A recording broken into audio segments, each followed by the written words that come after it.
Welcome again to the S.E.M podcast. Jack Bryce and Zach Hewlett are here again tonight, and we're joined by our friend Kevin Anderson. Kevin, it's been a long time coming. We're super excited to have you. What part of the world are you calling from tonight? Calling from Rexburg, Idaho. The lovely town of Rexburg / iceberg, right? Idaho.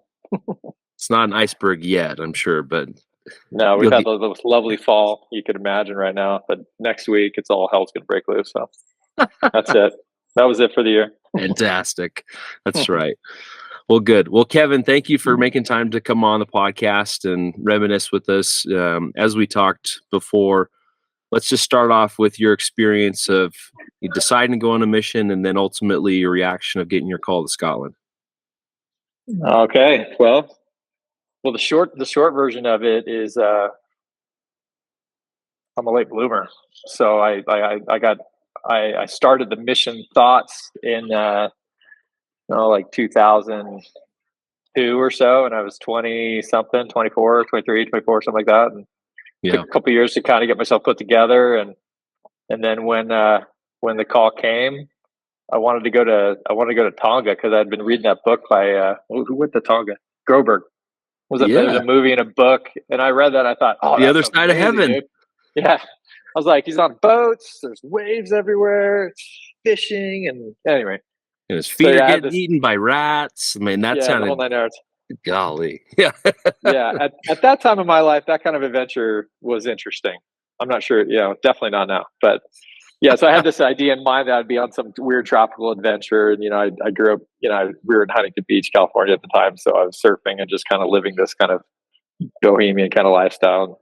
And so that really spoke to me. Yeah, but anyway, so I basically told the Lord, is like, just put me on an island. Put me on an island. I just want to go. I want to go on an island, and he listened to me. Yeah, he did. The great island, the island of Great Britain was still technically an island, but it was kind of the polar opposite of what I was expecting, weather-wise and culture-wise and whatnot. But honestly, when I opened the call, there was this immediate like, where's Scotland? I had no idea where Scotland was in my anywhere, but I knew it was across the ocean, and I knew it was on an island, and there was just like, okay, all right, we're in. Let's do it. Yeah, that was pretty rad. Yeah. That's so cool. So timeline-wise, when did you enter the MTC? It would have been late September, mid-September of 2003. Yeah. So I should have got that whole. I pulled out all my. I pulled out all my books, dude. It's the first time I pulled them out in like 10 years. I appreciate that, actually. There's some goofball memories in here. Yeah, you probably get that all the time. Everyone's like, I haven't thought about this in forever. Man, that's the best part about this, though, Kevin, is it's bringing out those memories and then remembering those times that really shaped us. Yes, you were an elder statesman for a lot of us. However, very few, if any of us, were mature enough to be out there on our own, running around in Scotland. So, me included, all of us included, man. Yeah. No, this is check. Here's I'm gonna zoom in on a picture. Here's our group. I don't know if you can see that. Is that focusing? Mm-hmm. It looks great. All right. So who is that? Everybody. I could probably name everybody on there. You guys see everybody on there? We got some good ones. Oh, there's no names. Never mind. I'm a knucklehead. Show me the picture. Let me see what I can pick out. Who can you pick out? So I see Hill. Hill's in the front. So you got Hill right here. Got Bredlow, Verdeham. McAndrews is in there. Lineker. Is that Lineker? No, not Lineker. No, I remember him. Just give me a minute here. Spraggers, yeah. What was his name? Stout, and then what was his name too? This is the problem.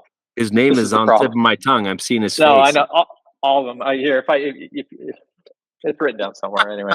I love it. It was a great group. It was a great group of guys. We had a blast in there. I think poor Verdeham had to deal with me and my jet lag, dude. He got the worst. He got the worst grumpy morning, Kevin. After like 2 days, like day 3, 2, 3, we're just like you just wrecked, Oh yeah. And I remember him like standing next to my bed, just smiling at like I don't know what dark 30, And the first thing I did was just like smack him in his face, just like, get out of my face, dude. Anyway. Carl Newman's one of those, right? Newman. Yeah, Newman. Ah, man. Who is that last picture? Leonard. This is Leonard. Right, Leonard. Mark Leonard. Yeah. Mark. Anyway, and then it's written down somewhere. I gotta find it. That's fantastic. Sorry, dude. No, you're good. I love it. I don't want the guy's name that we're forgetting to watch this podcast and go, dude, that's me. I remember all you guys. He's probably doing that right now. Sorry, dude. Oh, that's awesome. I should have qualified this entire thing. Like, so before I left, I was like shaping surfboards and like I said, living that bohemian. I inhaled so many chemicals in that process, you guys. I guarantee you, they just burnt holes in my long-term memory. Like I come back and I'm like, I don't know. It's all gone. So I apologize. Anybody who's listening to this podcast that knew me and we knew each other, and I can't remember your name, it's because it's the chemicals. It's not that I didn't love you. I'm just a moron. So my apologies. Now, I may be misremembering this, but did you show up to the MTC with a non-missionary haircut, or was that someone else that I'm trying to remember? No, that was definitely I came with a missionary haircut. Yeah. Okay. When did you come out, dude?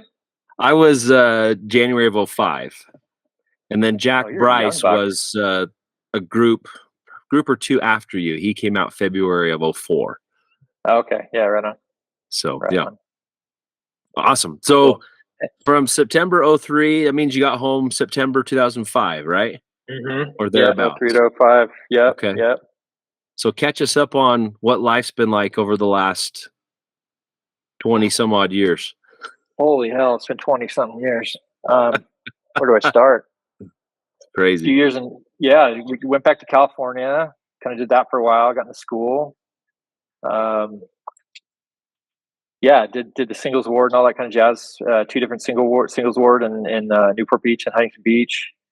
And just got my feet wet at the community college, did a lot of dating, started a few different businesses. You know, I was like doing like window washing and handymanning and moving stuff, and that kind of paid for school. Nice. And then the handymanning stuff turned into some design and building, and it kind of put me in a path that, like career-wise, I've kind of stayed in since. And It got me interested in interior design, and so I started taking interior design classes and ended up at the BYU Idaho interior design program in 2009 or 2010. Okay. Graduated from there. Sorry. There's one big milestone I just missed, and she's in the other room. I wasn't going to say anything. I'm glad you caught yourself, Kevin. She's not recording this, I hope. Anyway, so I met my wife in 2007.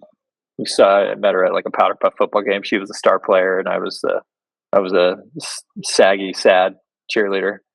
And anyway, we got together, and a year later we were married. And I think we did a year of school before we moved up to. Or did we do a year?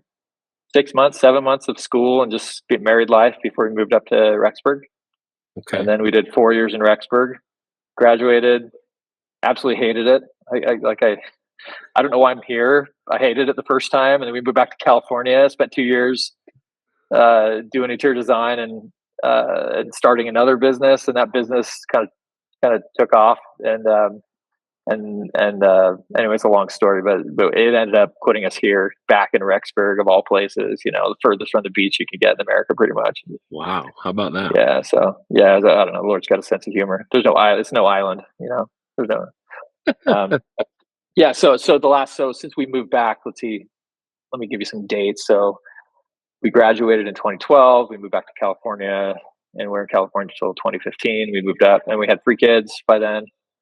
And then we moved back to Rexburg, and then we've been in Rexburg ever since. And we've had this product design business. It's called Shelfology since 2012.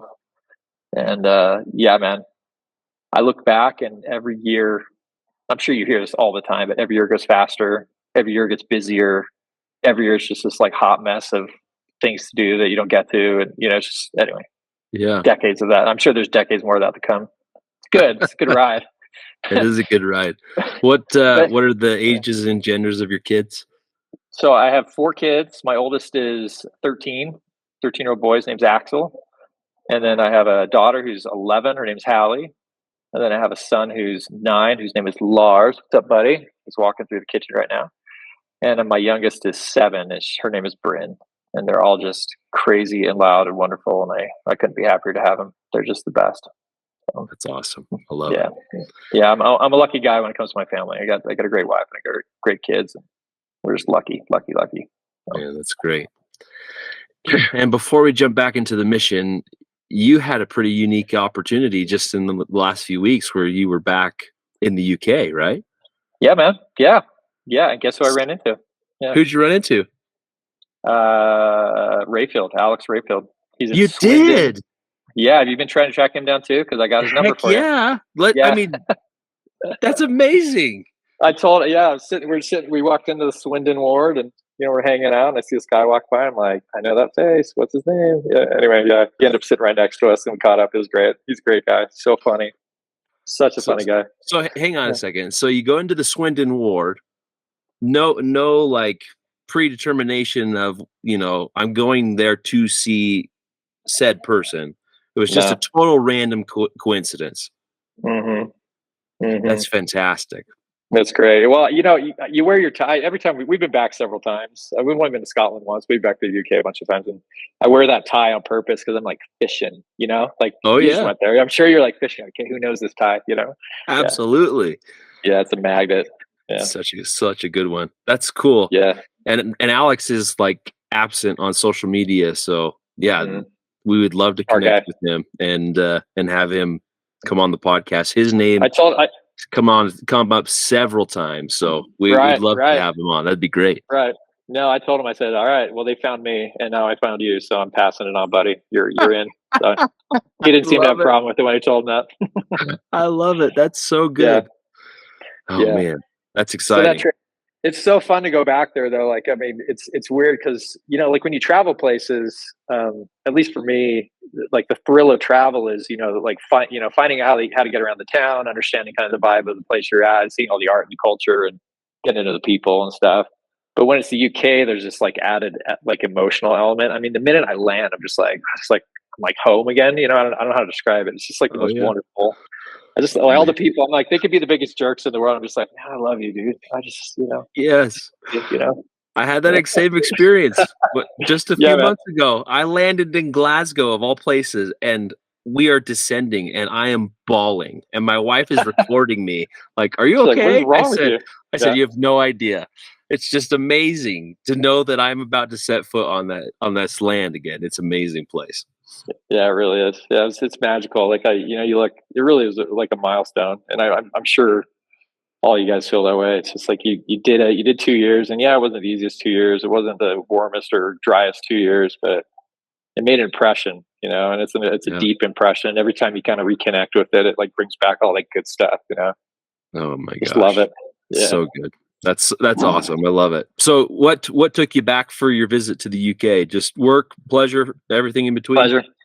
Pleasure. Yeah, we have potato harvest here in Idaho, so we get a week off, and so every once in a while we try to get out and show our kids something new and interesting. And so Nice. this was the UK trip. Yeah, nothing too crazy. So you took your 4 kids to the UK with you. Mhm. That is Mhm. awesome. Yeah, it was really fun. They're champion. They're champs. We travel enough here. Like this is. I'm not going to badmouth Rexburg, but it's a hard place to live for people who like sun and warm and beaches. And so you just gotta build travel into your experience living here. And so these kids have had to deal with their dad like going crazy about February every year. And so we're like, we're getting out of here, let's go. And so, Yeah. and it started at a young age. So yeah, we get them, we take them all over the place as much as we can. It's good education. It's good to get out, and Yeah. anyway. I completely agree. I only have the one daughter. She just turned 10, but that experience walking her through the streets of Edinburgh and just enjoying everything that is Scotland was an experience that I know she will never forget. So Yeah. and That's now fantastic. my wife keeps saying, "When are we going back? When are we going back?" And I'm like, Were "Let's go." Who was just there? Was Jack just there? Someone was telling me they're just there a couple weeks ago. One of you guys. I But it's was, not. yeah. You were, I went the first couple weeks of August, so it's but still really fresh. not with the family. No, Or with the family. I went with Oh, my this was your family. trip just now. Oh, Yeah, yeah. yeah. Sorry, it made it. Oh, yeah. Sorry. No, It it sounds. It was sounds like you're talking like it was another trip way previous to this. But no. Was this no, the that first time was you were back? I went back in '07, like summer after I got home, because I got home in January. My parents were like, "We'll come pick you up." I said, "Absolutely not. Not January. Don't do it." Yeah, So yeah. we went back that summer, but I hadn't been back until this summer. So it'd been almost 17 years since I was last there, and a lot has changed. I could say that. It was Yeah. very, very fun times to go back and enjoy it all, but I need to get back sooner for the next time, that's for sure. Oh man, I know that was what I walked away with the first time we went. So we took our kids back 2 years ago. Then did Scotland, Yeah. and it was like, this isn't that hard. Like, why was I waiting 17 years? Like, I mean, it's like, yeah, it's $1,000 a ticket, but it's $1,000. It's just money, you know. And you Yeah. sit in a plane for 9 hours and you're just there. It's not hard, you know. Yeah. It's You know. amazing. Amazing our world we live in, and the ability to Yeah, do that. It's great. yeah, it's fantastic. Cool, man. I love Cool. it. Well, let's jump right back into the mission. If you want, start at the MTC and your experiences there. Tell us your companions and areas you served in, and we'll kind of run through it. All right. Well, I had to pull it out. I had to pull out the book. Yes. Yes. The Bible. The Bible of the sport. Yeah. So Verdahem was my companion, my reluctant. Well, he's a reluctant. I might have been more reluctant than he was. He was great. He was a great companion. He's just all funny, good, positive energy. You know, quirky, hilarious guy. We got along all right. I think I was more of a jerk to him than he probably deserved. So Verdahem, if you're listening, buddy, I love you still. Don't worry. Sorry. We grow up. I grew up. I promise. Anyway, yeah. So Verdahem. So he took us. So yeah, when they sent us up there, I think Hill went up to Orkneys, and I got sent immediately to Glasgow, east or west side. Knightswood. Is that west? That's west. Yeah. So yeah, somewhere in there. Dumbarton Zone. And see, funnily enough, you talked to Charlie Fife recently? Yeah, We did, yeah. yeah, that knucklehead. I think he's one of the ones that called me out, didn't he? Was he? Yeah, He was, and yeah. and graciously gave me your phone number, Provided my number. Yeah, so I could harass you. yeah, that Charlie's awesome. Yeah, no, it's funny because Charlie. I mean, I didn't know he lived here at all, but yeah, I called. Actually, this is funny because I keep driving by this truck. It was a Bigfoot heating and cooling truck, and like I swear the spirit's like, you got to talk to those guys. You got to talk to those guys. It was like this like king, you know. And anyway, Wow. I ended up like driving by one day, and I went in and talked to the guy and say, "Hey, where's your boss? I need some HVAC work done," you know. And then anyway, long story short, he shows up. I'm like, "Dude, how do I know you?" He's like, "Dude, how do I know you?" You know. Anyway, he was the ZL in my training area. He was the Dumbarton Zone leader. Wow. Awesome. I forget who was. I love that small world thing. So yeah, me too. That's so cool. And then let's see who was training me. Oh, hey, you want to come in and say hi for a minute? I got two nosy kids that want to say hi. Hey, come here. Hey, friends. I know What's you up, can't you hear guys? me. Just wave. How are you guys? Zach. So this is Hallie. This is Lars. This is Axel. And then where's my Bryn? She's coming. I see her. There she is. There's my Bryn. Man, what a good looking bunch. Yeah, good. They're a great bunch. All right. I was just about to reminisce about my mission. You're going to get bored, so you better go back to bed. Oh, okay. Bye. See you later, guys. That's awesome. Yeah, they're great. They're so funny. Where did I leave off? Oh yeah. Your trainer. Larson. Blake Larson. Did you get him on here yet? I don't think we have talked to Blake yet. All right, go find him. I have not been in touch with him, but funnily enough, sitting on the beach in Huntington in 2009 or something like that, or 2000. Actually, I think it was when we were back, so it would have been like 2013 or something. Okay. I kind of turned around. I was looking at the water. I turned around and I see this family coming down the steps, and I'm like, they're totally from Utah. You know what I mean? You just see it. You know, they come down. They sit right next to me, and I'm looking at sideways. I'm like, I know that guy. This is the guy. It's totally Blake Larson. Yeah. So anyway, we caught up with them for half an hour. That's amazing. The beach at 9th Street in Huntington Beach, like of all the places in all the world. So I probably got his number, but I don't know what I did with That's a it. good beach. So I don't blame him. Yeah, stupid. Anyway, so Blake Larson, he was fun. He was easy. He just was super cool, easygoing, mellow, like no ego, just humble, good guy. Taught me the ropes. So I love it. I'm pretty sure I've reached out to him. Let me check my notes, but ultimately, if I haven't, I'm definitely going to for sure. Let me just see if he ended up in my contacts. I'm just curious now because you know how like you collect people's contacts and you put them in and you immediately forget that they're there. Yes, agreed. Nope, he didn't make it. We'll track him down. We'll track him down for sure. All right. Well, good luck, Blake Larson. You're on the list, buddy. Anyway, and then let's see. We were there for I think he was one transfer, and then Anderson. There was another Anderson. Man, what was his name? He was dying, so he was trunking out or whatever we called it. Let's see. From Nevada. Robert. Robert. I think it was Robert Anderson. Yeah. We've talked to him. We've talked to him. He's been on the podcast. Right on. He and his family recently just relocated over to Belgium, I believe. Whoa, really? What's he doing? A job change. They were living in Alabama, but recently made a move over to Belgium. So I know he's listening to these, so he'll be excited to hear from you. All right. Well, right on, Anderson. He was good. He was fun. He was all business, man. He was all business. I kind of like that about it, but I was also annoyed because I was like, when are we gonna have some fun? But he'd been there for 2 years, so he's just like in the mode, just like go, go, go. Yeah. But then he had to get a kilt. And then it was like, no, we're just doing a kilt. That's all we're doing today. And that was one of those things where I'm like, oh, no, are we in trouble for buying kilts? What are we supposed to do? I think we got on the bus and spent the whole day on the bus going to this kilt store and then taking the whole day going back. Anyway, I love it. That's amazing. Yeah. Did you do that? Like, how many guys did you know that spent all their money on a kilt? They didn't eat anything but shredded wheat the whole mission, and then they bought a kilt with their like food money. I mean, more people than I could admit to, for sure. It's one of those things, though, that you show up at home and they say, "Well, did you get a kilt?" If you say no, I'm gonna buy a kilt. If you say no to that, like you can find one at the charity shop if you need to. It doesn't have to be anything fancy, but get something. Right. So, but yes, I definitely, many people went through those, and thankfully there were plenty of people in the church that were connected that could kind of point you in the right direction to where to get them. And yeah, it was fun. Did you ever serve in Aberdeen? I did. Last 6 months of my mission. So the guy that had the kilt store? I forget his name. Oh yeah, Brother King. King, yeah. Anyway, yeah, he was cool. Yeah, that's where I got my kilt, actually. So did you?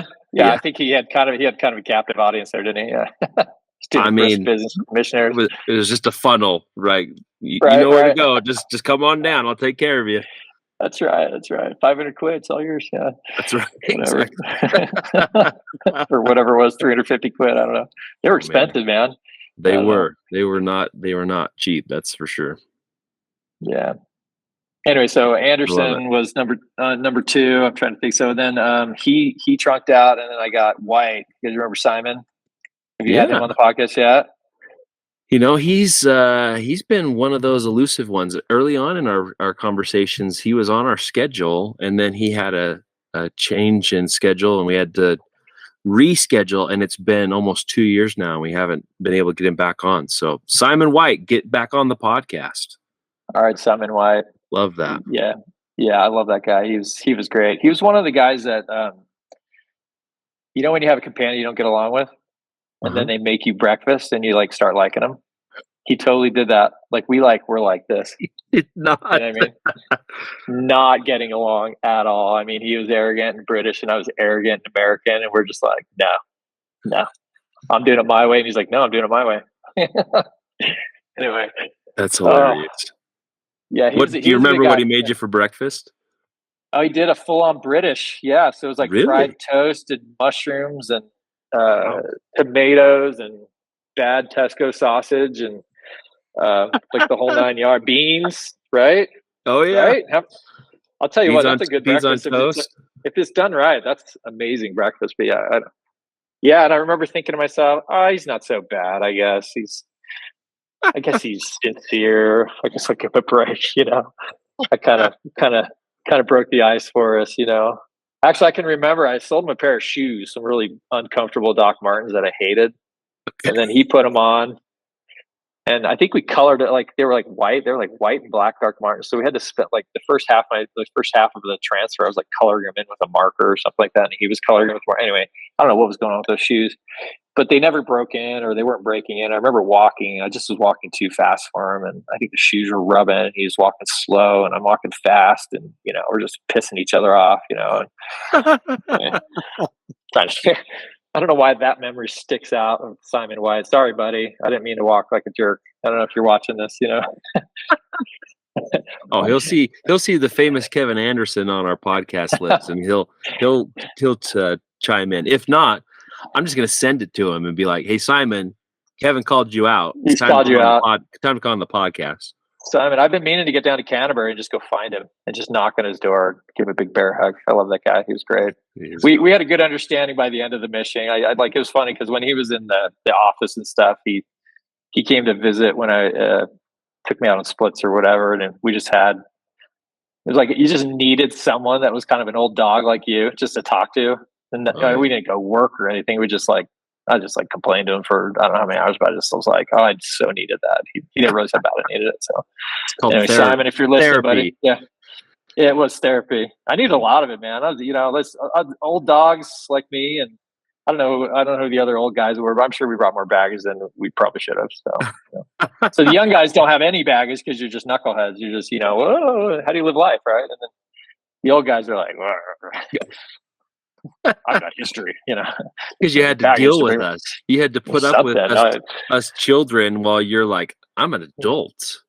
Yeah, way beyond the years of these children that are running around, and I'm supposed to keep them in the right.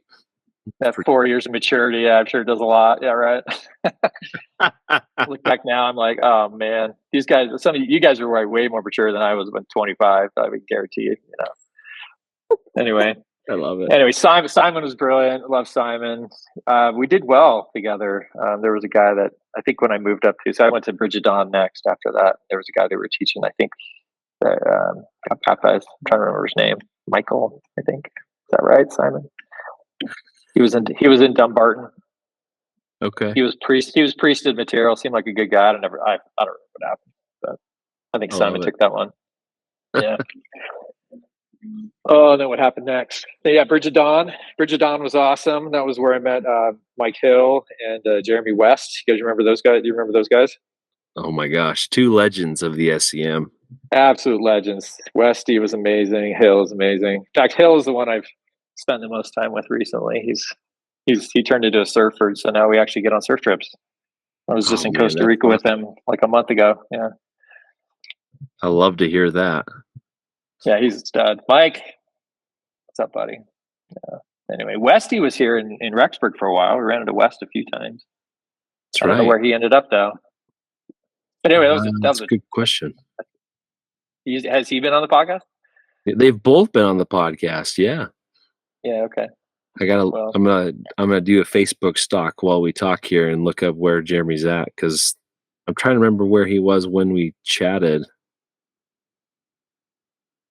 I think he's still in Idaho somewhere. Oh, is he? Good. Yeah, I think so. But nonetheless. Yeah, he was a stud. So I think were you ever in a threesome? Yes. A couple weeks of a trio, and man, it was so challenging, especially when it came to knocking on doors, which we did so much of. Oh man. No one is going to let three guys in their house. No one. No. You got to be crazy to let three guys in your house. Yeah. Two is pushing it. Three, no way. Yeah, exactly. And some of those living rooms and like the settees that they'd have us sit on, there's no way that three of us would fit on them. They were just itty bitty little things. We're sitting on each other. Yeah, exactly. And usually we'd sit down in our coats and bags and stuff, and it was just we're squished together and like, thank you for having us in your house. Yeah, that's crazy. Yeah. How long were you guys together as a trio? I think it was at least 6 weeks. I don't know if it was 3 months. I'm trying to remember. Was it January, just January to April. It was 3 months. No, it was 6 weeks. It was 6 weeks because then I got Watson, who I think I okay? yeah, it was yeah 6 weeks. I'm looking at this. I'm going okay, 3 months there, but there's I three appreciate companions. I appreciate that you have the record because I'm looking at my notes from Michael Hill and he only said it was 3 weeks. So clearly he blanked the other three out, whatever that was. You can get after him for that. Well, it's a record. We'll see how I don't know how accurate it is. He might be right. I don't know. All I know is the most awkward experience of my life. So maybe it felt like 6 weeks, and it Okay. really was 3 weeks. Seriously. I mean, those guys were awesome. We had a ton of fun. I mean, we had a great time. But like, man, not like no work happened other than just kind of suffering through the winter. Because it was like the darkest part of the winter, and I Yeah. mean, like it gets dark at like 3:30 in the afternoon up there, and everyone's going to bed at 6, and I mean, there's just like nothing to do except walk around and be cold. And if you're lucky, get a chipper. So Oh yeah. Sometimes how long were you up there? you needed that. Well, I started in Peterhead for 3 months, and then the last 6 months of my mission was Aberdeen. So I had a good portion of my mission up in that zone. It was awesome. Yeah. That was a good like contacting city. It was a good central area that we always felt we got tons of leads from. I mean, fruitless leads, but leads nonetheless. In that whatever that main street area was. Yeah, I mean, I know that the Bridge of Dawn elders would come down to Union Street and usually try and get in touch with kids there at the college, the university in Aberdeen, and there was always people out and about on the street. Like you could not go wrong. The only thing that was the biggest struggle in my time was I was in a car for all the time I was there, so it was hard for me because oh wow, I had to drive. It's not like you could just walk around and catch the buses as some missionaries did. That made it a little bit easier to contact. But you're right, there was always people out, which was awesome. Yeah, it was good. Yeah, there was another. I'm trying to remember the other two elders that were there. One of them was funny. Monty something. Monty. Annika? Is it Annika from Canada? That's the only Monty that I know. Yeah. Yeah, I just remember that guy cracked me up. He had an old car, and he was always talking about his old car. And anyway, Okay. I don't know. Anyway, I love it. Oh, let's see what happened next. So you had Hill and West for 6 Hill weeks and West. Bridge of Dawn, and then did they both leave? They must have went somewhere. Okay. Hill, where'd you go, dude? Yeah, I don't know where they went because I ended up with Watson, and Watson I think was tasked by President Reams to straighten me out because he came in like cracking the whip. Oh, really? I don't know. I don't know. Maybe President Reed saw something and he's like, all right, this guy needs to like do something with his life, Anyway, he came in and there's a very clear like, I'm in charge. We're gonna do it this way, and we're gonna just get on with this work. And it was good. It wasn't like I'm not complaining or anything like that. But there was this this kind of like definite shift in the power dynamics, where Nice. where it was like three kind of surfer skater guys hanging out, having a great time. Is like, no, here we go. I'm one, you're two, we're going. Interesting. Anyway, yeah, no, he's a great guy. We've conversed a few times on Facebook after the mission and whatnot, and I think he expressed some apologies for being a jerk, but I mean, I didn't really feel like he was a jerk or anything like that, so it wasn't like any apology was needed. But he walked away feeling like he'd done something wrong. But now, buddy, if you're listening, you didn't do anything wrong. Don't worry. Yeah, just like that. The rest of that winter, honestly, the biggest memory I have of that winter is just being cold. That is the coldest place I think I've ever lived in my life was Aberdeen in the winter. Like that wind blowing off the North Sea. Like I don't know how people do that. Like year in, year out. I mean, it just was like destructively like cold. Yeah. I don't know. Yeah. Maybe the Canadians didn't bother. It didn't bother them, but man, it bothered me. I just remember it. Yeah. Well, snow, rain.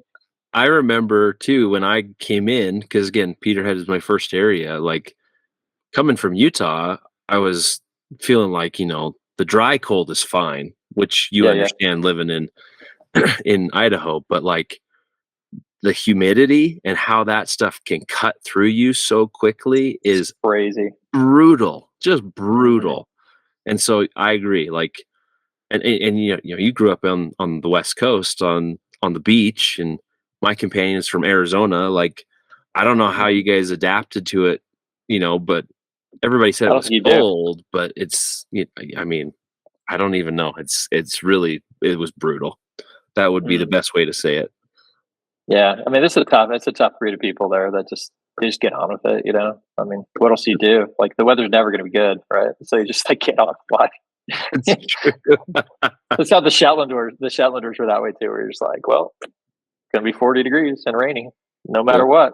Let's just go, you know. And the rain is And the this wind way. sideways. Yeah, yeah. That's right. Yeah, it's a good bunch of people. Anyway, I like that award too. The Bridget Dawn Award we enjoyed. They were kind and good to us, and we had a fairly decent amount of meals and just good camaraderie with the members there. I don't know. It's Love funny that. thinking about this. There's this one lady. Oh man, what was her name? She told us the best stories. It was this old lady with like bright red hair. Man, I probably wrote it down, but she always talked about like working at the fish canneries and how she'd get these big fish. She's like, oh, when you got a big one, you'd have to, instead of being able to use the knife on the table, you'd have to pull the thing on your hip and break the head off. And you're just like, whoa, what's going on? Like, I mean, she's like 80 years old, just talking about all this tough stuff she did. She was like just this tough old, like, like, anyway. It sounds like the definition of someone from Aberdeen. Yeah. Oh, Working in a fish cannery, tough as nails, just ripping it off with your teeth and, get on with it. Just hard exterior people with the best hearts in the world. Yeah. And she was like just solid gold. Yeah, man, what is her name? That's funny. I haven't even thought of her. Of course, I haven't thought about her in 20 years. She made an impression then, and clearly it stuck to some extent. But yeah, she's one of those old ladies that she just loved people. She loved the missionary. She didn't have any drama. She was just like the gospel just worked, Yeah, that's awesome. And anyway, it's not like it doesn't work for everybody, like we're just kind of there's no issues with it. She just got it, when she got the gospel, she accepted it. She made the changes in her life and she just moved on. Mm-hmm. And she was just kind and good, and you could just feel it radiating from her.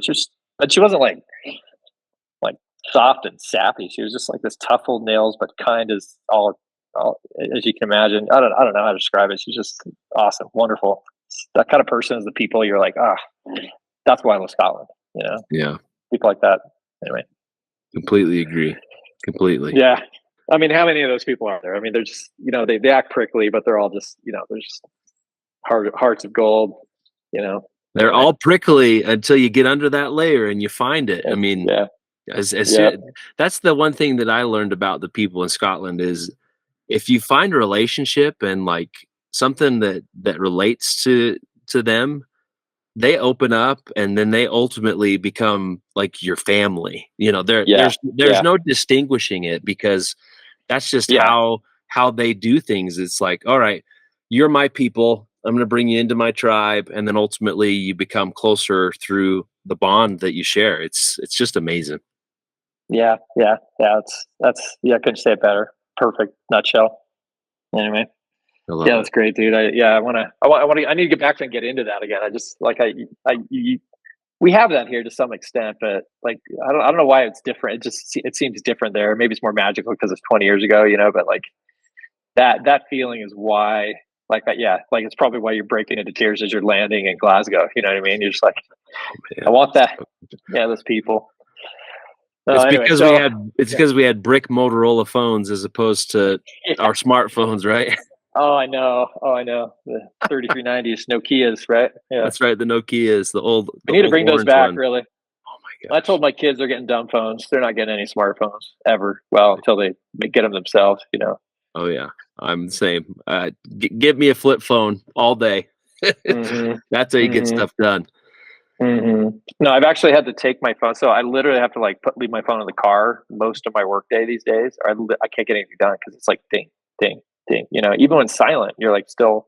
Oh yeah. There's an awareness you have. Anyway, it's crazy that we have to deal with that in this world. It's only been 10 years since the iPhone came out, and yet it's completely like hijacked your focus on everything in your life. It's crazy. It really has. Very true. All right, don't get me started on that. I'm I can do this. We'll stop. We'll stop. I don't think. So go back to So yeah, Trevor Watson. Aberdeen. Yeah, Watson was great, and then he came from. I don't know if he came from Inverness. Maybe he came from Inverness, or we went somewhere and then he came. But anyway, he went back to Inverness. I guess I don't know if they opened up more spots or something. I don't know why, but he, after 6 weeks of transfer in Aberdeen, me and him went to Inverness. Oh, really? For 6 weeks, and that was it was kind of. So I was with him for 3 months in 2 different places. Was that right? That's Did really I stay neat. with him in Inverness? Hold on, I don't know if I got that right. I mean, that could make I'm pretty sure I did get that right. Because you had a zone leader area that was there, and there was a secondary companionship for a while. And later on in my mission, there was a senior, not a couple, but like 2 senior sisters that were there. So there was typically at least 2, mostly 3 companionships that were in the Inverness ward. Yeah. So that would make so I sense. got picked. Yeah. So we got there. Let's see. Here we go. Here's a good picture of me and Watson. We were this close. Look how close we were. Look at that. Anyway, I love it. he's Sister Wilson's back. Yeah. So I guess we were to. Oh well. See, this is what I don't remember. This is where the holes start to affect me because I had 3 different companions there. 6 months. So I don't know how that all timed. It must have been 6 weeks with him. All right, let me check my notes and see what I got. Yeah, I must have been 6 weeks with him. I got pictures of him and whatever. But we were with another companionship in the apartment we were living in, like you're saying. I'm trying to remember who was with us. Sorry, Adush was there. Lehman was there, but I don't know if they were there originally. Okay. Did you serve with Brennan Fish up there, maybe? Yeah, Fish was my son.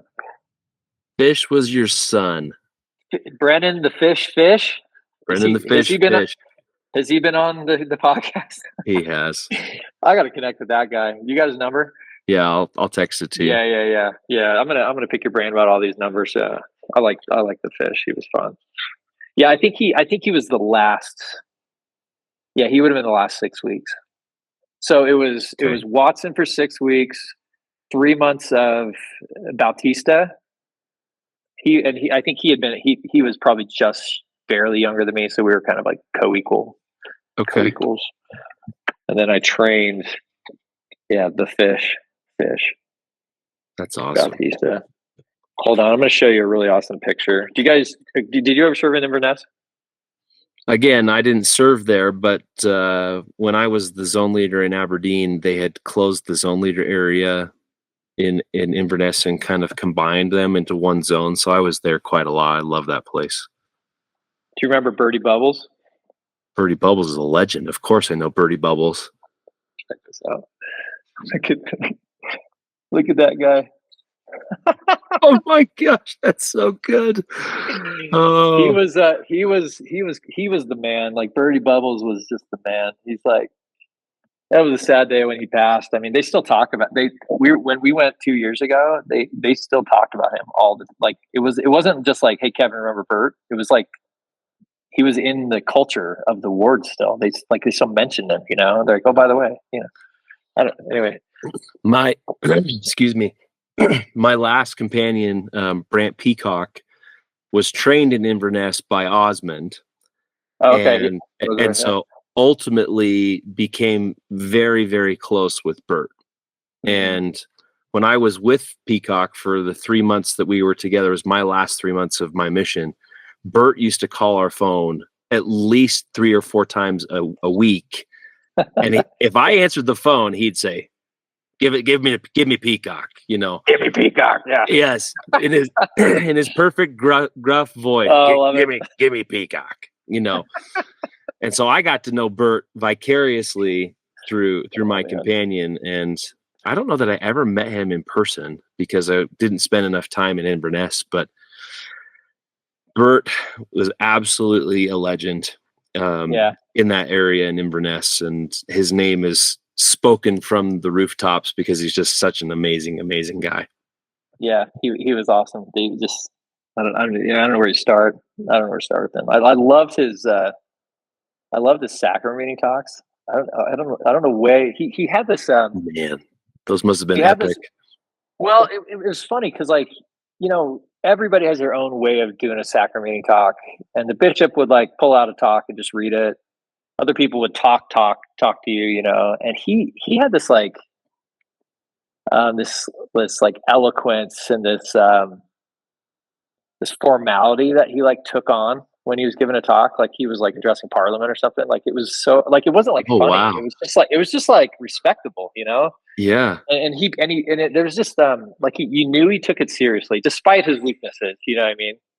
He like when he was given an assignment, he did it, and you could feel the sincerity, and you could feel kind of like the responsibility he had in it. And it was just like it was a different. It wasn't like it was on a different level from other people, but it was. I remember multiple times of him giving talk because I mean it's like a tiny ward, so everyone gives a talk every like 3 weeks. Right. Exactly. But just being so appreciative of the efforts he put into it. Because sometimes I don't know, like I was a judgmental jerk back then, So sometimes I'm like, oh, that was a lame talk, I don't know. We all are judgmental of somebody, but I remember like I distinctly being like, oh, thank you, someone did like put some effort into this sacrament meeting. You know what I mean? Which sorry, everybody. That's the judge. That every once in a while you get a judgmental jerk like me. And anyway, that's what you think in sacrament meetings sometimes in small places, but. Yeah. Anyway, notable, some good memories, good memories of him in sacrament meeting. But we go over to his house, and I mean, if it was after Gyro Day, there would be a bottle of whatever. Oh yeah. And he's pretty jolly, That's true. He's a very jovial guy. He was a jolly guy. Birdie Bubbles, man. He was seriously though. He was just the best. So it looks like I got there were a couple other zonies here. I don't know if these guys, who are these guys? I know their names. This is the hole in my head. Guy in the bottom, was he Canadian? Man. All right. I'm trying to like piece these faces together with. I know this guy, and then this guy. This guy had glasses, but doesn't have his glasses on now. What is his name? He was funny and cool. They were all really great guys. But I think these were. I don't know. Yeah, sorry. I can see them, but I'm like, they're literally just beyond my generation. So maybe pull some of these photos out when Jack gets here and he'll help us. Okay, so yeah, these guys are definitely oldies. Maybe they came up from the office. That might have been office elders that came up to visit us. So, not office, but APs. Man, what is one of them? Bhutan. Bhutan. Arthur. Elder Bhutan. Yeah. Bhutan. Yeah. And then, yeah, you got one. That was the guy sitting in the front. And then the blonde hair guy. I know. Sorry, blonde hair guy. I know your name. I like you. Pretty sure you like me. You probably don't like me now. Jeez. I'll tell you who was freaking hilarious was Asariadu. Where's that guy? I need to go find that guy. We were in the UK, and I know we were close. I should have just tracked him down because that guy's freaking hilarious. He was amazing. Lehman too. Lehman's amazing. Elder Lehman. Oh man, that's true. Lehman. All right, have you had either of those guys on the podcast? Kofi is on our radar. I've had quite a few conversations with him. He just got released as being the bishop of his ward.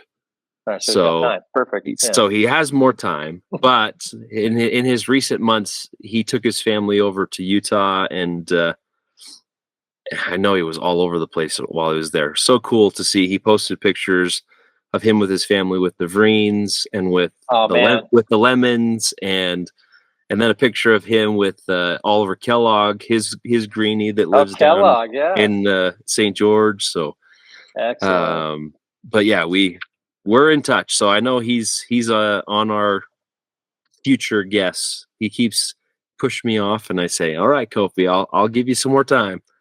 So we're working on it. That's a gentle hammer, right? Yeah.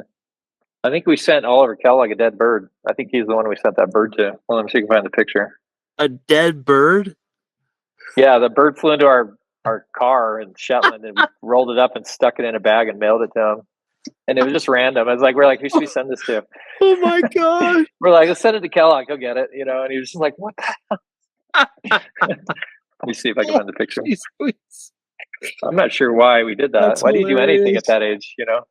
Because it's funny or Because ironic. it's funny or ironic. Yeah, exactly. Anyway.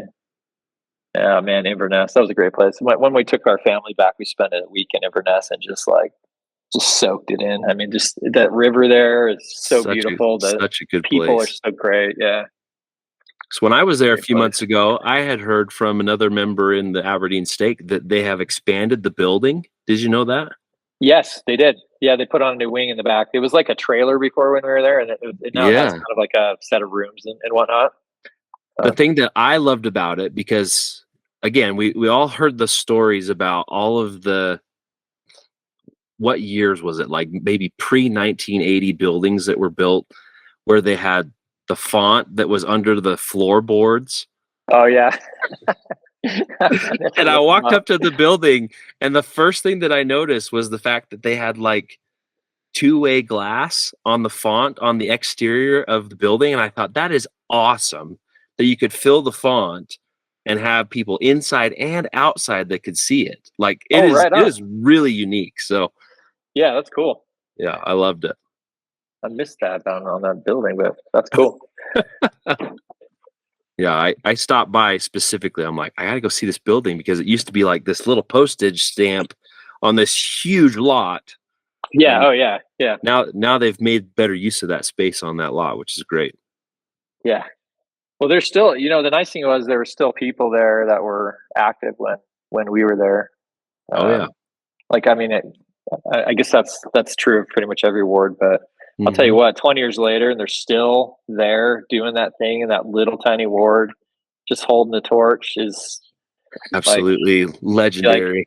Legendary. I am not worthy. That is, I mean, they're just amazing people. Amazing people. Yeah, agreed. It's great.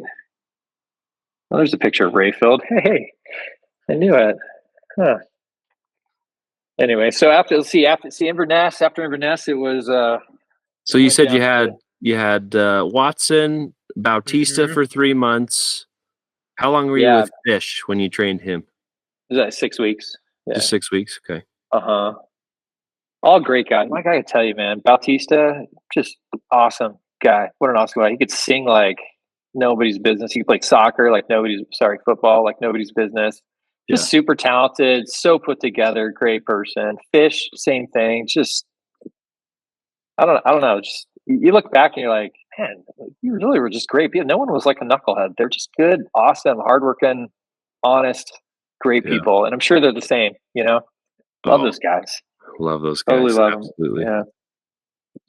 I know we're not even close to like halfway of your companions, and you've already named so many legends.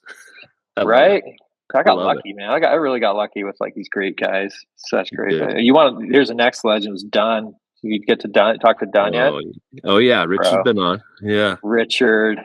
What's up, Richard? Richard, and he ended up being like the best friend of my mission. Yeah, just like he came at the time when I needed someone who just got it, you know? Yeah. Like by the time, so that was my year mark when we ended Inverness. We go to Bathgate, which by the way has the worst weather in Scotland. It doesn't matter what's going on in the rest of Scotland, it's raining in Bathgate. And I'm not kidding. Like it's like proven. Like there's this like weird like high pressure zone that sits over Inverness and it pushes all the rain just west of it. And guess what's just west of Inverness, or not Inverness, excuse me, Edinburgh. Just west of Edinburgh is Bathgate, Livingston, like that whole area. Every day. Clouds an inch off the ground, raining. It didn't matter. It didn't matter what time of year. It was always wet and miserable. The worst weather in the world. So we ended up there, right? So that was. So we had this lovely summer in Inverness, you know, where it's like light till like 2 a.m. and the flowers are out and the Highlands. It's just like stunning, like the most gorgeous scenery you could imagine. And then you go down to Bathgate. It's still pretty. Don't get me wrong, but it's just like dark and wet, you know, and kind of busy, and everyone wears black trench coats, and they're all on their way to work or on their way back to work, and then they go in their houses and they'll come out, and the street lamps are like yellow sulfur colored, and so everything just looks terrible. You know what I mean? Right. Did you get the yellow sulfur lamps that makes everything look like a film noir movie and just like depresses the hell out of you? Yeah. I remember driving out of Edinburgh not a few months ago, and I was like, "Man, this is just so quintessential Edinburgh, like that part of the world. Like, oh, so good. Yeah, so bad it's good. You mean? Yeah. So bad it's good, and it hasn't changed. That's the thing that's hilarious. Is exactly the same as it was 20 odd years ago. Yeah, I don't know. Time stands still there. Like, they don't need. It doesn't need to change that much. If it isn't broke, they're not going to fix it. Amen. Yeah. Bathgate was great. That ward was just the best. The best ward, though. You know, like the Livingston ward. Did you serve in Livingston at all? No. I did not. No, but I've heard many great things about Livingston. Yeah. So anyone who's a Livingston missioner just knows that ward was just. They loved us. They just liked missionaries, and so you go places where they kind of tolerate you. You go to places where they're like, not this month. We're not letting you. These guys were just like, yeah, like we just like you. We just want you. Yeah, I don't know. We felt welcomed, like actually part of the ward. It wasn't like we're this other thing. We didn't feel like we had to like teach the priesthood how to be priesthood holder. Like we were just like part of things that they appreciated our efforts and they took care of us. And so I think we were there. We were there as sisters. Where's our sisters? Sister Laird. Oh yeah, there she is. Sister Laird and Sister. Sorry, I don't know her name. Let me see if you guys recognize any of these people. Let me see. I think Allison's been on our podcast. Has she? Let's see. Uh-huh. So you got Laird in there, and then this girl right here. Where's my finger? Whoop. I remember she got kind of sick, and so she's kind of in and out for a little bit. Okay. And then there's another girl from Canada that came down. What was her name? Sister Malin, who was super awesome. Oh yeah. She just she just shamed the elders. She worked harder than anybody I've ever seen in my life. Like she was fantastic. Yeah. Call Allie out because she's where you at, Allie? Where you at? She's listening to the podcast. She's friends with Sister McConkey, and we just can't get her on the podcast. She's being bashful, so we'd love to have Allie come on. I don't know. Are you shy, Allie? What's going on? I don't think she was shy. She didn't seem shy. I don't know. She's busy. She's a mom, probably. Yeah, I'm sure that's part of it for sure. But look, there's Rayfield right there. See that guy? I know. I saw him. Saw him out in the front. It's amazing. Rayfield, and you got who's? Yeah. Oh man. See, this is the rest of the crew that I don't. This was a good crew, actually. Look at that photo again. Let's see. All right. Okay, you need a screenshot of that. There's a good bunch of people right here. Hold on. I see Russ Bass. I see Tom Brownlow, Adam Rollo. Yeah, Rollo. Scott Jump, Trent Clausen. Yeah, Clausen. I think that's Glenn Parmenter. Yeah. Jared Bradley. Yeah. Parmenter was up in Rexburg for a little bit, ran into him. That's right. Who was his companion? Oh, the guy in the end from Bournemouth. What was his name? Oh man, this is the worst I can. What was his name? Was he Jared something? Is it Lineker? How come I don't see? Which end? The other end is Tobias Megner. He's from Germany. Oh, that's Megner. Excuse me. I'm thinking of the other. There's another guy from. What's his name? He was from Bournemouth. British guy. Bournemouth. No, yeah. Yeah. Oh, and then what's his? What is his name in the middle? In the yellow. He was great. So funny. See, I see his face, but I'm trying to remember his name. I'm struggling. What was his name? He was super. It's like super shy, kind of quiet guy, but just such salt of the earth good dude. What was his name? He was down when I was in when I was with Sprague. We were ZLs in Kirchtorfen, and we had to go down. He was down in the borders in Galashiels.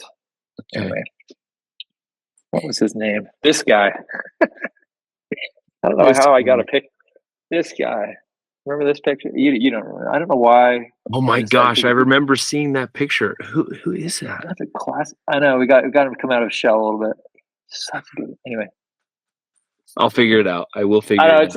It's in the annal. It's in the journal. that was handwritten, which means there's no way I'm going to find it anytime soon. It's like The tea book? the tea book. Have you pulled out your journal though? Did you take a journal? Did you write a journal when you were there? That was one of my goals. Is I made a goal that I would write in my journal every day of my mission, and I accomplished that goal. You did it. Nice job. I have Excellent. two volumes, and reading through it is just an absolute joy. I know it's feels forever, and some of the stuff that I wrote on days I was just like, what did I remember today? But I'm glad that I did it. Some good stuff. So yeah, man, what was his name? It'll come to me tonight at like 3 a.m. Yeah, there's Bass. Okay, yeah. You can text me. All right, now I know where to find you if I find some names. I like that you're taking names and taking notes, because it's almost like we need like a comprehensive history of this mission. There's so many parts and pieces and moving things. Like no one can remember it all. You need all this mind share to put in one place. Anyway. Oh yeah, here we go. Here's Allie Malin. All right. Classic. I don't know why we didn't ever look at the camera back then, but we stopped looking at the camera. What the hell? All right, we're gonna figure this out together, right. Kevin. Let me share this with you real quick. Whoa, there's Jack. Bryce. What up, Jack? What's up, man? Hey guys. Let's see. Not my email. Let's share this other part. There is. Let's see. Window. Okay, let's do this one. All right, let's figure it out together, Kevin. You ready? Can you see that? Yeah, I can see that. The old mission picture. Shut up. Look at those. Those babies. For all of those that are listening to this on the podcast, tune into the YouTube channel, and you can see all of our pictures from when we submitted our mission information. But we're going to try and track down the missionary that we're just looking. Elder Deaton. Deaton, there he is. I love that guy. Love Deaton. He was so great. So great. Holy cow. Well, what did you just do there? I hit a button and it went to infinity. Right on. Hey, Jack Bryce, how you doing, buddy? Very well. You lost your sexy specs from that mission picture. Where'd they go? I had LASIK. Yeah, right on. That dates us a little bit too. That didn't exist when we were on our missions. Crazy enough. No. That's fantastic. Dude, right? It is. All right, well, so we're in Livingston. Yeah. How long were you there with Richard? 6 weeks. I chunked him out, and then I got Rollo. So Adam Rollo was the next companion. I don't know if I got a picture of. Oh yeah, we got some Rollo pictures. Yeah, and Rollo, just talk about the nicest guy in the world, the most patient companion you could ever have. Did either of you serve with Rollo? I served around him quite a bit. Did you? Oh man, he was the assistant in the mission for a period of time too when I was a young missionary. So I got to spend some time with him. He's awesome. Love Adam. He was great. He was a good egg. Yeah. So he caught me right. So he caught me right at a time when I was like, I actually wanted to go home. So I spent a good most of our transfer not working, just pissed off, sitting in a room fuming and figuring out how to get out of Charlotte and back to California. Right. And the poor guy had to just sit there and wait for me to just get my act together. And so I'm he didn't see anything. He didn't complain. He didn't give me a hard time. He just let it ride. And I'm just yeah, I will always appreciate that, because I didn't need any more drama in my life. I created enough for myself, And so one more bit would have sent me over the edge. I would have got on a bus and just went somewhere, and been gone. But he let me work it out, which is just angelic of him, patient of him, awesome of him, Christ-like of him. He was a good egg, man. He was the companion I needed at that time. Clearly the Lord knew what he was doing when he gave me Rollo. So I got Dunn, who was awesome. Dunn, we just saw eye to eye, so we just had a great time. And then Dunn went home, and I'm just I got a whole other year. And it was just emotional crash. I'm oh my gosh, what am I going to do for a year? I don't want to be here anymore. That was awesome to have done. And now I got Rollo was a nice guy, but I'm like, I don't want to be in this mission anymore, you know? Anyway, so that was actually a really, really notable time. Like my answer came in a pretty clear and unmistakable way. Like the Lord basically was like, going home is stupid. Like he told me that flat out. Don't go home. It's stupid. And I stayed. I didn't want to stay, but I stayed. And man, am I so glad I stayed. Like it was, but I had to go through all that to like get that answer, get the, it was like a nexus. It's just like, we're going to go, we're going to stay. And because I stayed, I'm sure that's why I have the blessings I have now, you know? So it was a big moment. And Rollo was a part of that.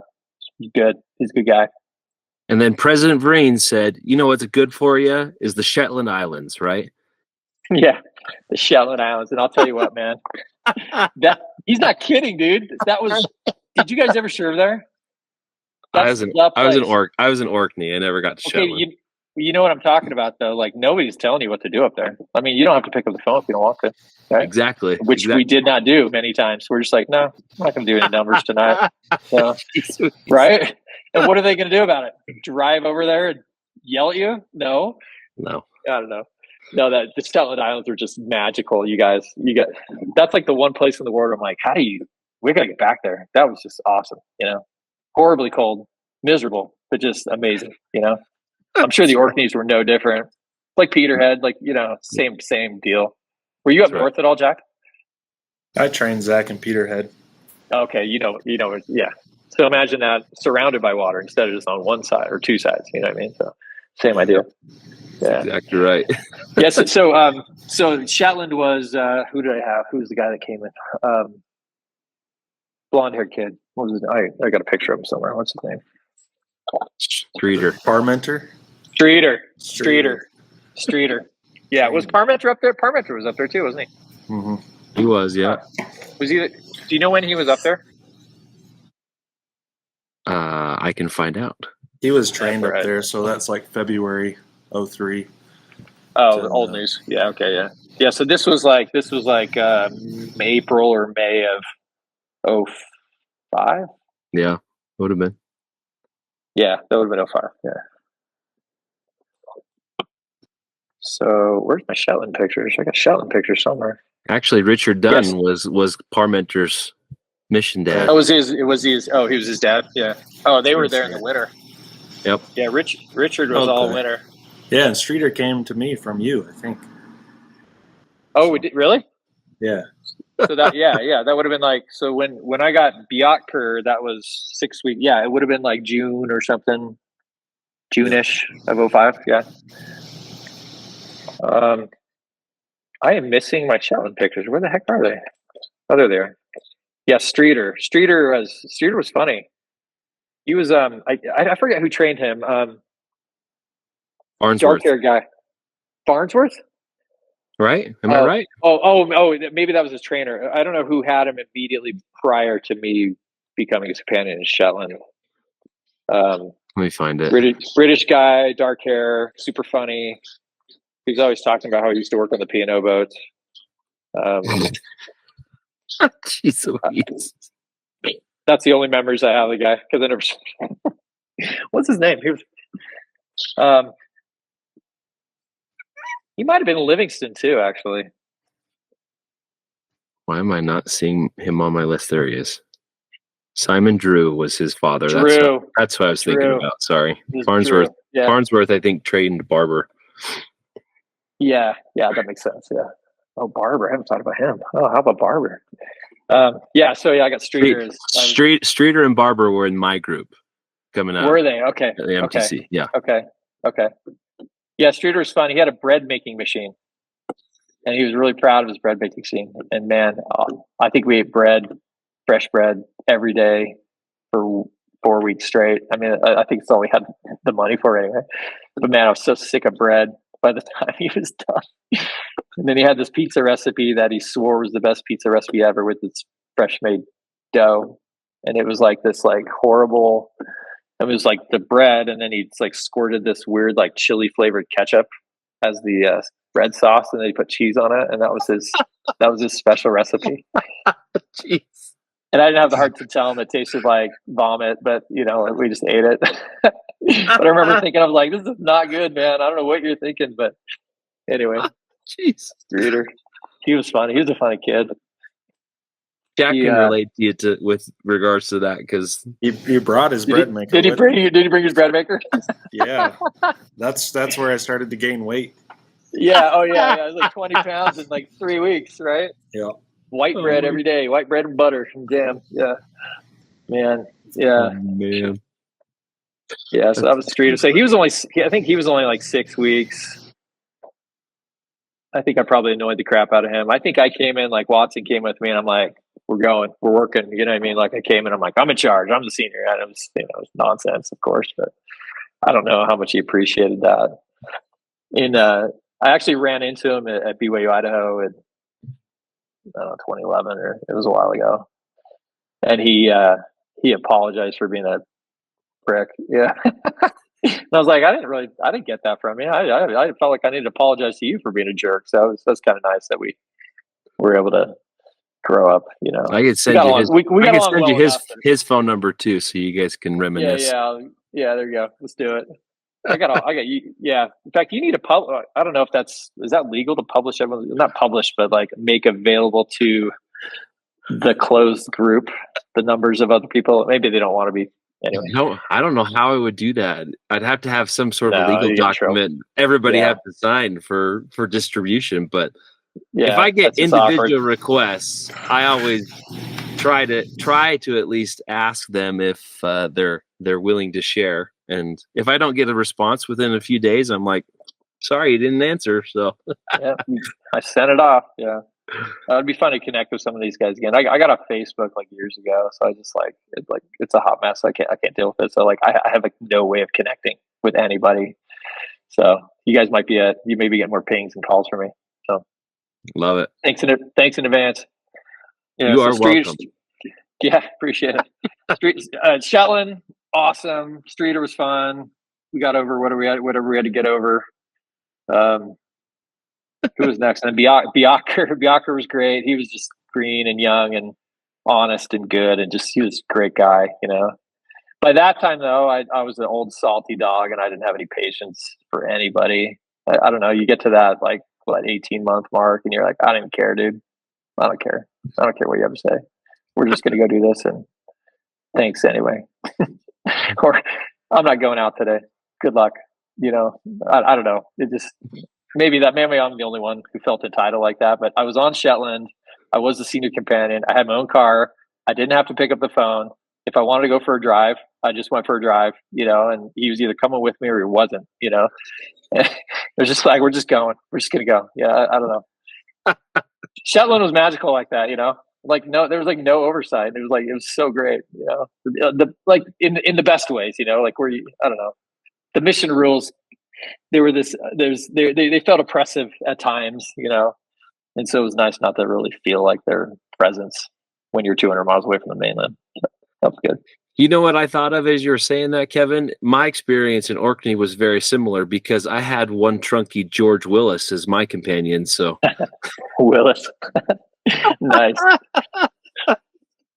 so good. Well, hope you got some good sightseeing in there. It's a good place for sightseeing. Yeah. Funny enough, I saw some sites, and Willis had been there for, I don't know, 2 or 3 transfers before me, and he didn't take me to any of the ones he'd already been to. So I got 4 weeks, and we only went to the stuff that he hadn't seen. And I was like, hindsight, I look back and I'm like, I missed a lot of stuff I should have seen while I was on that island. Dang it. Right.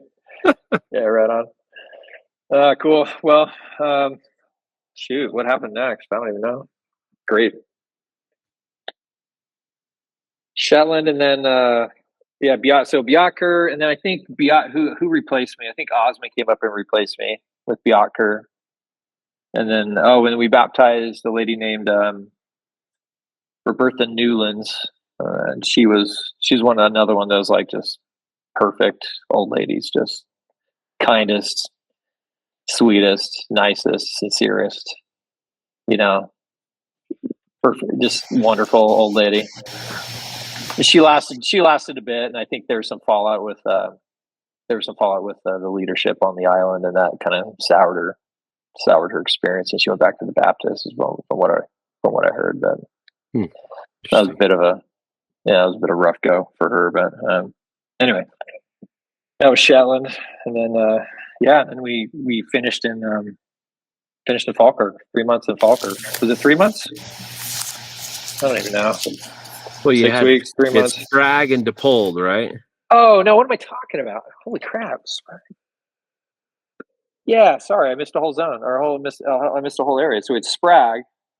Yeah, like you said, Sprag in Edinburgh, like the west side of Edinburgh, was called Corstorphine. Yeah, where that big circle is coming in from the airport. Anyway, that was fun. Sprag was amazing. He's just freaking hilarious. Like, did you guys service Sprag? Anyway, he was amazing. Yeah, I feel like he was one of I my. spent my whole mission around him. He was one of my zone leaders, and my gosh, that guy is an absolute legend. Yeah, awesome. Check out this picture of this. We spent more time taking pictures and trying to put together like PSAs for our zone than maybe going out and missionary work. But this is basically like, if I could sum up my experience with Sprag the entire time, this is it. Donkulous, just absolute donkulous hilarity. Anyway. Oh my God. We found these eyes. We cut these eyes out of a magazine and like taped them into our glasses, and like these things went with us everywhere. And we took pictures. I mean, like, why? Why do we do that? That doesn't make any sense at all. It's just like, anyway. Oh my God. That's what happens when you're out 20 months and you're just like, we got to keep our life real, in addition to all the work we're doing, Anyway, that was fun. We had a good time. I'm going to attribute most of that to Sprag. Let's just say that. Yeah, you can. Sprag is a nonstop good time. That guy. Classic, Oh my God. It's just like, it's just endless spragging. So good. Right? Oh my gosh. You should go through and digitize all of your pictures of Sprag and make an album and share it, because that would just be a gag reel. It'd be epic. I could do that. The Sprag Chronicles. In fact, we should all do that. I'm sure every collection. Every area is in. Yeah. Anyway, it's just so you need people like that in your life that just they know how to not be serious at the right time, which is pretty much most of the time with them. But we had a great time. We worked hard. We led the best we could, and we had a lot of fun. He was a great companion. Again, super lucky to have a guy like that I gotta just hang out with for 6 weeks and have a good time with.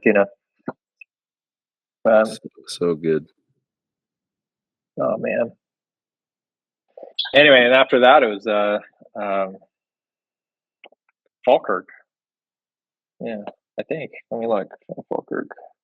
Bathgate, Corstorphine. Oh no, I got that backwards. So it was Bathgate, Corstorphine was Sprag, and then Shetland. So we got our order off, and then after Shetland it was straight to Falkirk, and then I was out. Anyway. Okay. And did you train DePold? Is that what I'm remembering correctly? Yeah, I trained DePold. Yeah, you replaced me and Streeter in Falkirk, actually. I don't know if you. Oh, really? I didn't know that. That's who was there before you. Oh, cool. Falkirk was fun. Oh, the word was crazy. That was one of those words where you're like, whoa, what's going on here? But they were awesome at the same time, Yeah. All right, here's another group shot. This is more from the Edinburgh when we were in the Corstorphine. This is right before Shetland. So we got a bunch of people here that are kind of new. All right. Next to you is Rory Grant, Brian Bear. Grant, yep. Bear. Saw Bear a few times after the mission. He was cool. Brian and I talk on a regular basis. I love that man. Oh, do you? Yeah, we were companions for a couple weeks, Brian and I. Cool. Yeah, he's rad. I see Matthew Christofferson up front. Darren Allen, I think's above you. Cardenas right there, Moroni Cardenas. Moroni. And then Patty Patty Cakes is in there. I see Chris Patton, Ashley Yeah, Devine, what's Dave this guy? Pilkington, What a group. Yeah. Well, what's this guy? Height. What's his name? Trevin Hout.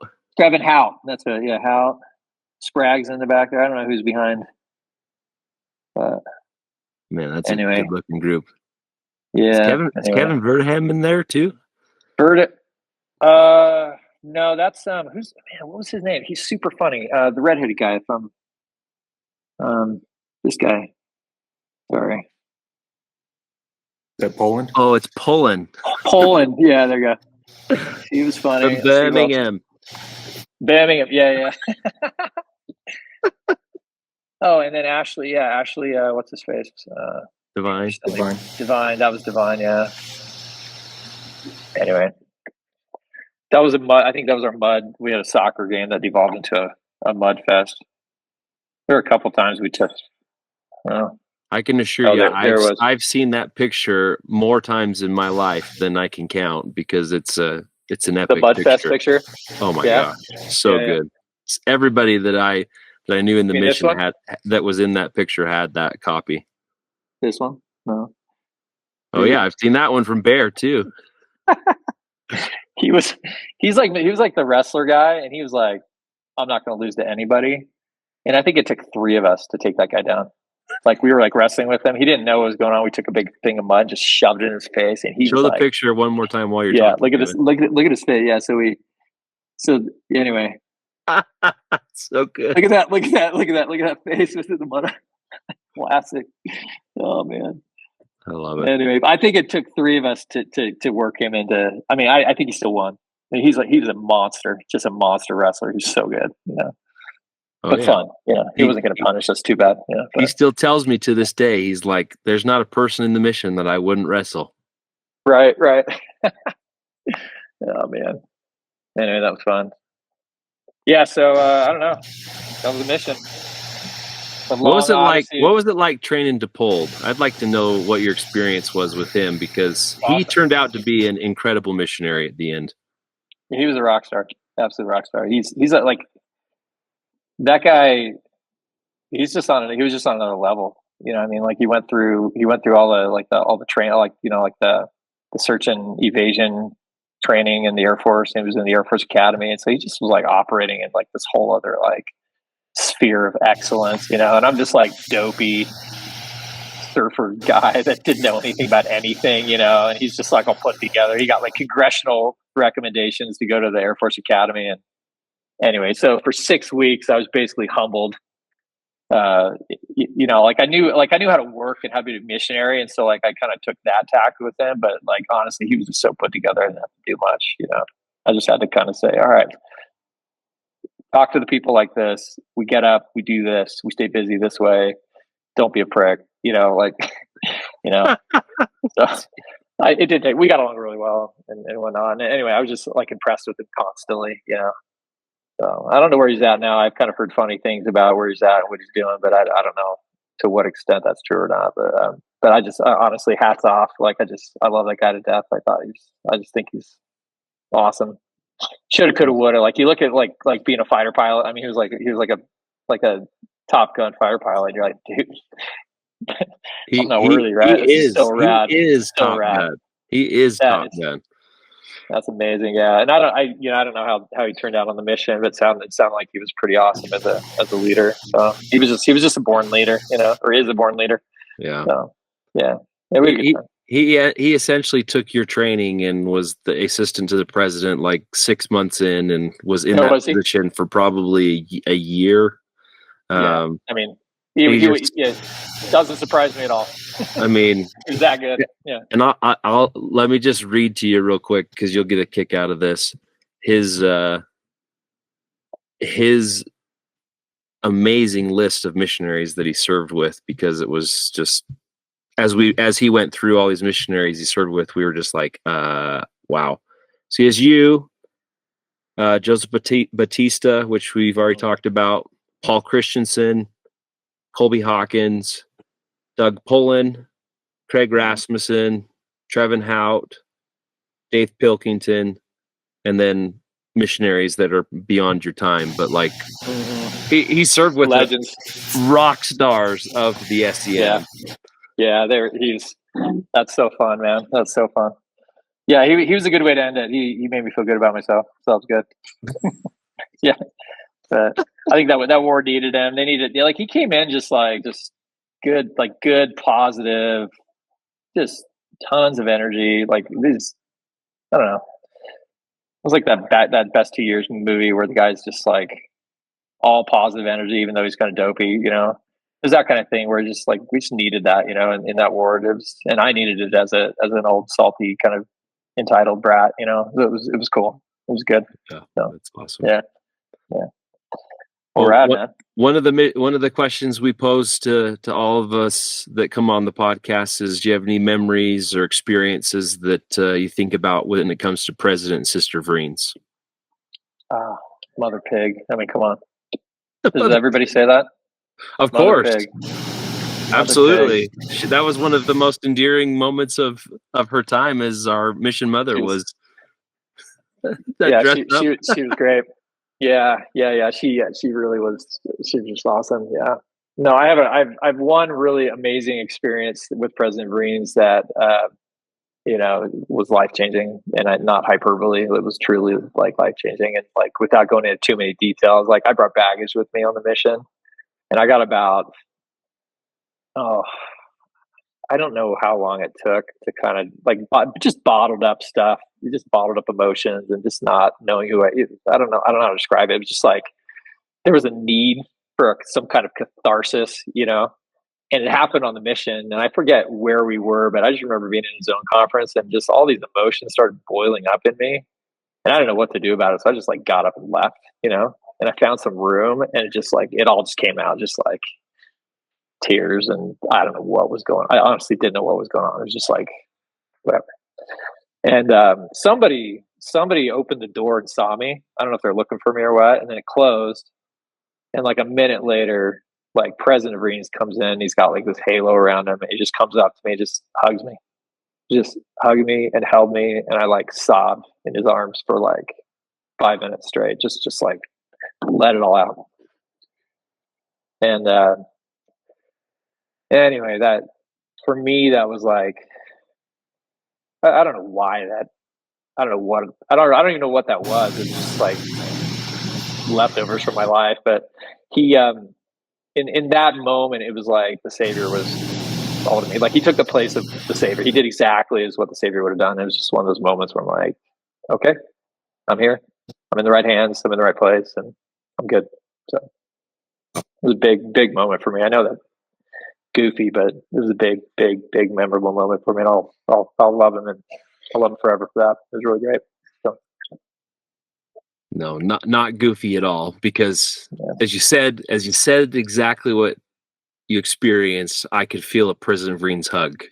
I mean, that man has a hug that will forever be imprinted on all of our minds, because you truly could. You could feel that the charity and the pure love of Christ that he had for each one of us as his missionaries in Scotland. And when he had those opportunities to share that with us and to show us, he did it, and he did it in a pretty amazing way. So that's awesome, Kevin. I love to hear that.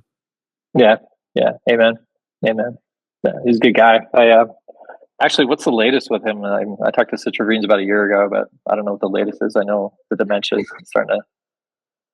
Yeah, it's definitely progressively getting on. I'm actually in regular conversation with their daughter Angie, and they've got pretty much all hands on deck with their parents right now.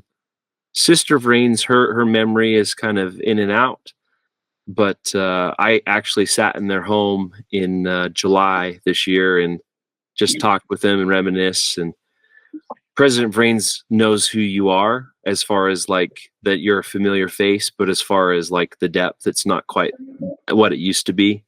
But Sister Vreens still has those memories that will pop up as you're sitting with her, and she'll share some of her favorite things that come back to her from times in Scotland. And so, but they're doing well.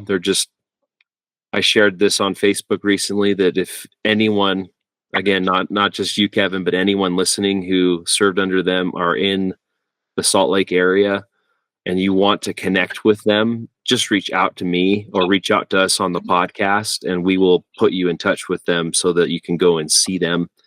And I have to read you this message that I got from their daughter, because it will bring all of us a little bit of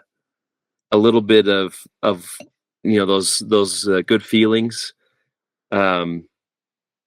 This is exactly what she said to me not a little over a month ago. She said, while Dad doesn't really understand, I know Mom still does for now, and she really enjoys it. So she basically just said, those of us that can get there and to spend time with them, it's good for Sister Vreens, and ultimately I'm sure that she shares that with President Vreens as well at this point in time. And she's told me too, she's like, when we die, you share it on the podcast and make sure that everybody knows. And I told her, I said, not yet, don't talk about that. I'll do that. Yeah. But they still are just the most amazing people. And for those of us that have been in their home and seen them recently, it was worth the time just to sit there and talk and feel of each other's presence, because we don't get that very often. So again, they're not far from downtown Salt Lake City, so if anyone's in there in town for even just a short minute, I'm sure they'd love to see you. Cool. Yeah, I appreciate that update, man. That's good to hear. A little sad to hear, but good to hear. Yeah. I know that, especially for me, like living in Utah and for the longest time feeling personally inadequate to go and visit with them. I'm glad that I took the time this summer to go and do that. It was definitely probably 10 years too late, in my opinion, but it was still worth it. It was worth being there and just reminiscing and sharing my memories. And honestly, like the podcast and the memories that we've heard about them and all the fun things, like there's nothing better than reminiscing about those amazing people and how they impacted all of our lives. Yeah. That's crazy. It's crazy how much just two people, 3 years can affect, I mean, they like indelible impressions. Yeah, absolutely. Cool. Well, Kevin, you've given us a great amount of your time tonight, and we really appreciate you. Just to kind of wrap it up, is there anybody beyond those we've already talked about that you want to call out and say, get on the podcast so we can hear their side of their experience on the mission? I think we got them all. Just get Rayfield. I'll get you his number. Heck yeah. I love Sariato. I'm going to track that Sariato guy down. Got to go get a guy a hug. Yeah. I know that he'll listen to this and love hearing from you, and I'll see what I can do to get contact for him as well, so I can share it with you, because he and I converse on Facebook mostly, but everybody has a phone number, and the wonders of technology has made that easier for sure. So, well, Kevin, last of all, we just want to express to you our love for you. Thank you for being our brother in Scotland and being one of our brothers of the S.E.M. It's amazing. I feel privileged beyond measure to have had the opportunity to speak with you, because the legend of Kevin Anderson in the Scotland Edinburgh Mission resonated from far and wide the moment that I set foot in that land. And just the opportunity to talk to you and hear your experience has been so good for me personally tonight. So really, thank you for making time for us. We really appreciate you. Yeah, it's my pleasure, guys. It was my pleasure. I appreciate you doing this. I was a little goofy about getting on here for a while, and I apologize. I'm thinking, man, this trip down memory lane is good. It's a good trip, And I feel all the same things. I'm honored to be a part of the S.E.M, and I'm glad you're doing this. You guys really appreciate it. It was good. So keep it up. Yep. And I'm gonna challenge you too, Kevin. Like we talked about before, you haven't been listening to the podcast, but in those commutes, like and subscribe, baby. You'll be amazed You are conversation number 198, which means we've had 197 conversations. Now, not all of those are probably applicable to you, but there's definitely people that you cross paths with in the S.E.M that you'll love to hear from and their experiences in Scotland as well. So enjoy those. It'll be fun. I'll do it. All right. We'll say cheerio to you, Kevin. We love you, brother. We'll talk to you later. Yeah, I love you guys too. Take care. Cheerio. Right. Bye. See ya.